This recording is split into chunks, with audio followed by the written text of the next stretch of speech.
बदलती जिंदगी की राह। एक गांव है छोटा सा, वहाँ एक परिवार रहता है।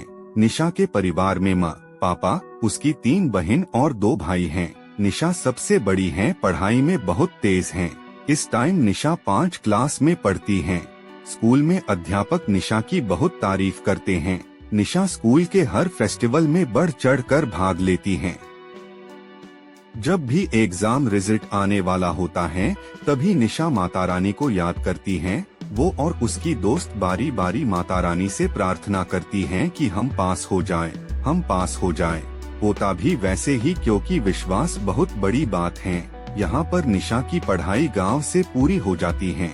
उसकी माँ उसको उसके मामा के यहाँ पढ़ने भेज देती है, क्योंकि वहाँ 10 क्लास तक स्कूल है और निशा के गाँव में केवल 5वीं तक स्कूल है। कुछ समय बीतने पर निशा घर वापस आती है और मामा के यहाँ उसका मन नहीं लगता, तो माँ को आकर बोलती है, माँ मेरा मन नहीं लग रहा वहाँ, मुझे घर वापस बुला ले।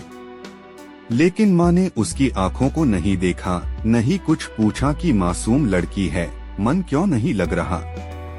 झटके से बोला या मन लगा या पढ़ाई कर बोलकर माँ बाहर चली गई। बस निशा चुपके से उठी और अपनी आंखें पोंछी। उसी वक्त उसने अपने मन में ठान ली कि कुछ भी हो जाए वो कभी माँ पापा को नहीं बोलेगी। यहाँ से निशा अपनी पढ़ाई में लग गई। लेकिन उसके मामा के घर में ना लाइट थी ना पानी का प्रबंध। उस छोटी सी बच्ची से घर के सारे काम करवाए जाते, जैसे सभी के कपड़े धोना, रोटी बनवाना, पानी भरवाना, बर्तन साफ करवाना इत्यादि। इसके अलावा वो लकड़ी काटती थी।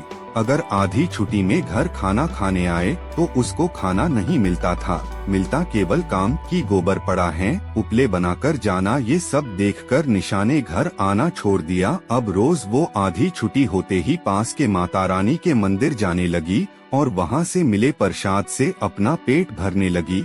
दिन बीतते रहे और निशा समझदार हो गई। नानी माँ बोलती हैं, अब तू बड़ी हो गई, तुम्हारी शादी करने की उम्र हो गई। निशा को समझ नहीं आया कुछ और अपनी पढ़ाई का साथ घर के काम करती रही। निशा ने 10वीं पास की, लेकिन उसके मार्क्स बहुत कम थे। वो इसलिए था क्योंकि उसको पढ़ाई की बजाय घर के कामों में ज्यादा लगा कर रखा। मामा के घर कुछ ऐसा हुआ कि अचानक निशा को वापस घर बुला लिया गया। वो बहुत खुश थी अपने परिवार में आकर। अब उसको पास की सिटी में दाखिला करवाया गया। निशा और उसकी छोटी बहन दोनों स्कूल जाते। इस तरह निशा ने 12वीं की पढ़ाई पूरी की। यहाँ से निशा की जिंदगी का दूसरा पहलू शुरू हो गया। Thank you for watching this video. अगर आपको मेरी वीडियो अच्छी लगे तो कमेंट में जरूर बताएं और चैनल को सब्सक्राइब करें।